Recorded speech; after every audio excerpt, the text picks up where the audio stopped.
जय माता दी दोस्तों, वर्ल्ड बेस्ट मैजिक में आपका हार्दिक स्वागत है। कैसे हैं आप सब? ये बताने के लिए कमेंट बॉक्स में जय माता दी जरूर लिखें। दोस्तों, हिंदू धर्म में 16 सोमवार के व्रत का विशेष महत्व है। इस व्रत को करने से भगवान शिव और माता पार्वती जी का आशीर्वाद प्राप्त होता है। वैसे तो इस व्रत को कोई भी रख सकता है, लेकिन ज़्यादातर इस उपवास को कुंवारी कन्याएं करती हैं, अच्छे और सुयोग घर और वर की प्राप्ति के लिए। वहीं विवाहित महिलाएं भी अपने पति की दीर्घायु के लिए इस व्रत को करती हैं। परिवार की सुख शांति के लिए इस व्रत को रखा जाता है। दोस्तों, ये व्रत मनोकामनाओं की पूर्ति कराता है। शास्त्रों में ऐसा वर्णन है कि 16 सोमवार का व्रत करने से पति को दीर्घायु और संतान सुख की प्राप्ति होती है। इसके साथ ही जिन लोगों के विवाह में देरी हो रही हो, उनके लिए भी ये व्रत बहुत ही उत्तम माना जाता है।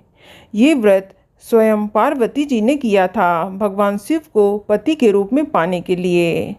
आपको बता दें कि यदि आपकी कोई मनोकामना है तो आप उस मनोकामना की पूर्ति के लिए एक बार 16 सोमवार का व्रत अवश्य रखें। ऐसी मान्यता है कि इस व्रत को करने से आपकी मनोकामना भगवान शिव जी के आशीर्वाद से शीघ्र अतिशीघ्र पूरी हो जाती है। तो चलिए सबसे पहले हम जानते हैं कि 16 सोमवार का व्रत कब शुरू करना चाहिए।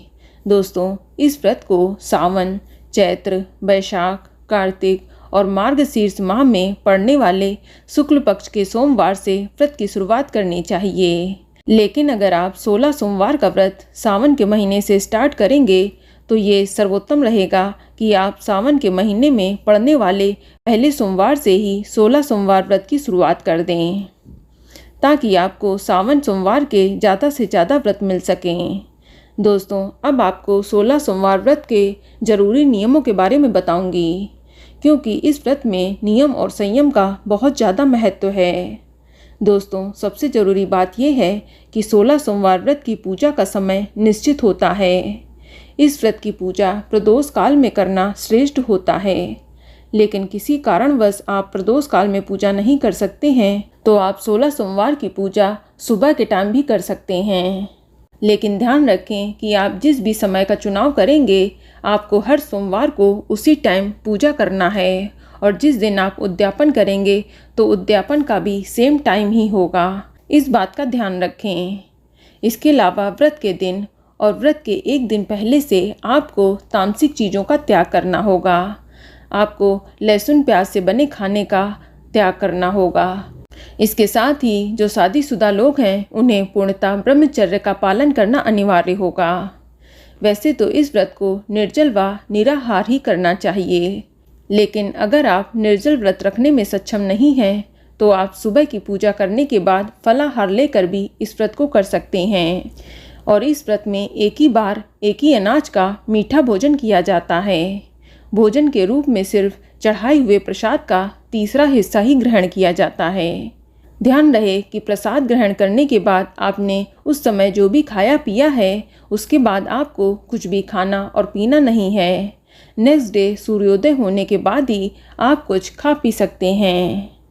इसके अलावा एक बात का ध्यान रखें कि किसी भी हाल में इस व्रत में नमक का सेवन नहीं करना है।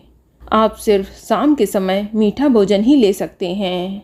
नमक का सेवन इस व्रत में पूर्णतः वर्जित है। दोस्तों, 16 सोमवार के व्रत वाले दिन में सोना नहीं चाहिए। इस व्रत में व्रती को क्रोध नहीं करना चाहिए, झूठ नहीं बोलना चाहिए, किसी की बुराई या चुगली आदि नहीं करना चाहिए, अन्यथा आपका व्रत निष्फल हो जाता है। इसके अलावा एक नियम ये भी है कि जब आप 16 सोमवार व्रत का प्रसाद ग्रहण करेंगे तो एक ही स्थान पर बैठकर इस प्रसाद को ग्रहण करेंगे। इधर उधर चलते फिरते प्रसाद को ना खाएं, इसका भी ध्यान रखें। दोस्तों, 16 सोमवार तक प्रसाद और पूजन के लिए जो भी नियम और समय रहेगा, वही आपको 16 सोमवार तक मेंटेन रखना है। इस बात का भी आप ध्यान रखें, और जो भी भोग प्रसाद आप पहले सोमवार को चढ़ाएंगे, वही 16 सोमवार तक चढ़ाया जाएगा, उतनी ही क्वांटिटी में। इस प्रसाद को आप चेंज नहीं कर सकते हैं, इसलिए जो भी भोग प्रसाद आप डिसाइड करें, सोच समझ कर करें। और इस प्रसाद के साथ आप एक फल का भी चुनाव कर सकते हैं, और जो भी फल आप डिसाइड करेंगे वही फल आपको हर सोमवार को चढ़ाना है, इसका भी ध्यान रखें। इसलिए ऐसे फल का चुनाव करें जो आपको हर मौसम में आसानी से मिल जाए, जैसे केला, सेब आदि। और फल की संख्या भी आपको हर सोमवार को फिक्स रखनी है, इस बात का भी आपको ध्यान रखना है। इसके अलावा 16 सोमवार का एक नियम ये भी है कि जिस दिन से आप इस व्रत को स्टार्ट करेंगे उस दिन से लेकर उद्यापन तक आप किसी दूसरे के घर का भोजन नहीं करेंगे। इसके अलावा 16 सोमवार व्रत का एक नियम ये भी है कि आप जहाँ से पहला व्रत स्टार्ट करेंगे, जिस घर से या जिस स्थान से, उसी घर से आपको 16 के 16 सोमवार के व्रत कंप्लीट करने हैं। आप इसमें जगह चेंज नहीं कर सकते हैं, इस बात का भी ध्यान रखें। चलिए अब बात कर लेते हैं 16 सोमवार की पूजा विधि के बारे में। दोस्तों, इस दिन व्रती को सूर्योदय से पूर्व उठना चाहिए और नित्य कर्मों से निवृत्त होकर स्नान करना चाहिए और स्नान करते समय पानी में थोड़ा सा गंगा जल डालकर स्नान करें। अब बहुत से लोगों का ये सवाल आता है कि क्या सोमवार के दिन हम बाल धो सकते हैं या नहीं। अक्सर महिलाएं ये सवाल पूछती हैं, तो आपको बताना चाहूँगी कि ध्यान रहे कि बाल आप व्रत के एक दिन पहले ही धो लें। आप एक दिन पहले ही बाल धोकर पूर्णतः शुद्ध हो जाएं। ध्यान रखें कि बाल धोने के बाद आप तामसिक भोजन ग्रहण ना करें, इस बात का ध्यान रखें। सोमवार के दिन बाल धोना शुभ माना नहीं जाता है। इसके बाद आप स्वच्छ वस्त्र धारण करें। हो सके तो इस दिन सफ़ेद रंग के वस्त्र धारण करें, क्योंकि सफ़ेद रंग भोलेनाथ को बहुत प्रिय है। कुंवारे लड़के लड़कियां और पुरुष सफ़ेद रंग के वस्त्र पहने, लेकिन जो विवाहित महिलाएं हैं वे सफ़ेद के साथ कोई भी दूसरा रंग मिला हुआ कपड़ा पहन सकती हैं, क्योंकि विवाहित महिलाएं पूरा सफ़ेद वस्त्र धारण नहीं कर सकती हैं। और अगर आपके पास कोई सफ़ेद में मिक्स कपड़ा नहीं है तो आप हल्के रंग का कोई भी कपड़ा पहन सकती हैं। बस ध्यान रखें कि पूजा में आप काले, नीले या भूरे रंग के कपड़े न धारण करें। इसके बाद आप एक लोटा जल भरकर उसमें एक चुटकी हल्दी मिलाकर सूर्य भगवान को जल अर्पित करें। फिर आप अपने घर के मंदिर को गंगा जल छिड़ककर शुद्ध करें। अब आप सफ़ेद आसन पर बैठ जाएं और अपने दाहिने हाथ में थोड़ा सा जल, पुष्प, अक्षत ले लें और भगवान शिव के समक्ष 16 सोमवार व्रत का संकल्प लें। इसी समय आप ये भी डिसाइड कर लें कि आप ये व्रत निर्जला या फलाहार करेंगे। आप ये व्रत कैसे करना चाहते हैं और अपना प्रसाद भी डिसाइड कर लें कि आप चूरमा, खीर, फल, हलवा किस चीज़ से आप इस व्रत को रखेंगे। ये आपको संकल्प के समय ही बोलना है।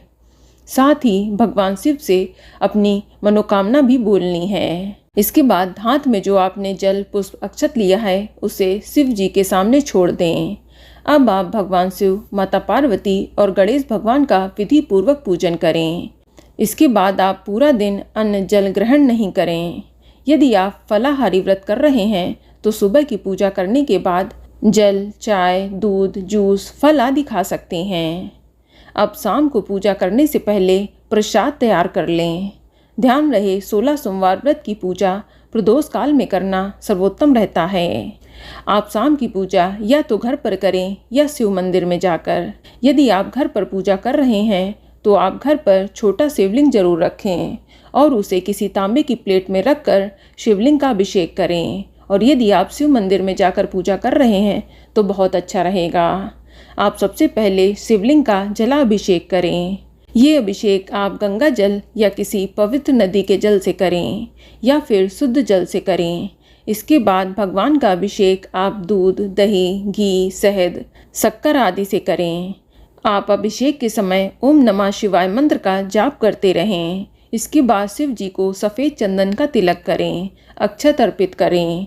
सफ़ेद फूल, आकड़े का फूल, धतूरा, बेलपत्र, भांग, पान, सुपारी, लौंग, इलायची आदि चढ़ाएं, धूप दीप जलाएं और शिव जी को जनेऊ अर्पित करें। इसके बाद शिव जी को फल चढ़ाएं और भोग प्रसाद लगाएं। दोस्तों, इस व्रत में गेहूं के आटे में घी तथा शक्कर मिलाकर उसे हल्का भूनकर चूर्ण तैयार किया जाता है। इस प्रसाद को ही मुख्य प्रसाद माना जाता है। किसी भी स्थिति में इस प्रसाद को छोड़ना नहीं चाहिए और इस प्रसाद की मात्रा भी निश्चित होनी चाहिए। यदि आपने पहले सोमवार व्रत में 250 ग्राम आटे का इस्तेमाल किया है तो प्रत्येक सोमवार को इतनी ही मात्रा में आटे का प्रयोग करना है। इसी प्रसाद को कहीं कहीं पंजीरी या चूरमा भी कहते हैं। या आप इस व्रत में खीर, पुआ, हलवा, लड्डू, दूध आदि का भी प्रसाद चढ़ा सकते हैं। बहुत से लोग चूरमा नहीं बनाना चाहते तो वो लोग खीर, पुआ, हलवा, लड्डू, दूध आदि से भी व्रत उठा सकते हैं। इसके अलावा बहुत से लोग व्रत में अनाज का सेवन नहीं करना चाहते हैं तो उनके लिए बता दूं कि आप प्रसाद में कुट्टू या सिंघाड़े के आटे का हलवा बनाकर भी उसका भोग लगा सकते हैं। बस ध्यान रखें कि आप घर का कोई ना कोई प्रसाद शामिल अवश्य करें। प्रसाद घर का बना होगा तो वह शुद्ध होगा, इसका ध्यान रखें। इसीलिए घर का बना प्रसाद ही शिव जी को अर्पित करें। ध्यान रहे जो भी आप चढ़ाएंगे यही प्रसाद आपको हर सोमवार को चढ़ाना है और इसी प्रसाद के साथ किसी एक फल का उपयोग कर सकते हैं, परंतु जिस फल को आप एक बार उपयोग करेंगे उसी फल का उपयोग आपको हर सोमवार को करना है और उतनी ही मात्रा में, अन्यथा आपका व्रत खंडित हो सकता है। इसी प्रसाद के आपको 3 हिस्से करने हैं। एक हिस्सा भगवान शिव को चढ़ा दें, दूसरा हिस्सा पूजा के बाद घर परिवार में बांट दें और जो तीसरा हिस्सा है वह पूजा करने के बाद स्वयं ग्रहण करें। दोस्तों, जो शिव जी को प्रसाद चढ़ाएंगे वह पूजा करने के बाद आप किसी ब्राह्मण को या फिर गाय को खिला दें। अगर आप मंदिर में पूजा कर रहे हैं तो ब्राह्मण को खिला दें और यदि आपने घर में पूजा की है तो आप ब्राह्मण या गाय को खिला सकते हैं। प्रसाद चढ़ाने के बाद आप वहीं बैठकर आप शिव जी के किसी भी मंत्र को लेकर एक माला जाप अवश्य करें। इसके बाद 16 सोमवार व्रत की कथा अवश्य पढ़ें। इसके बाद दीपक और कपूर जलाकर शिव जी की आरती करें। अब विधिवत पूजा को संपन्न करने के बाद घर परिवार में भी प्रसाद बांटें। इसके बाद प्रसाद का जो तीसरा हिस्सा है वह स्वयं ग्रहण करें। दोस्तों, प्रदोष काल की पूजा के बाद आप व्रत खोल सकते हैं। सबसे पहले आपको प्रसाद का तीसरा हिस्सा ही खाना है, यही आपका भोजन है। इसी से आपको अपना व्रत खोलना है। एक बात बता दूं कि ये जो प्रसाद है उसे आपको रात से पहले ही खत्म करना जरूरी है, इसको रखा नहीं जाता है, इस बात का ध्यान रखें। दोस्तों, भोजन में आपको नमक नहीं खाना है, सिर्फ मीठा भोजन ही करना है, इस बात का ध्यान रखें।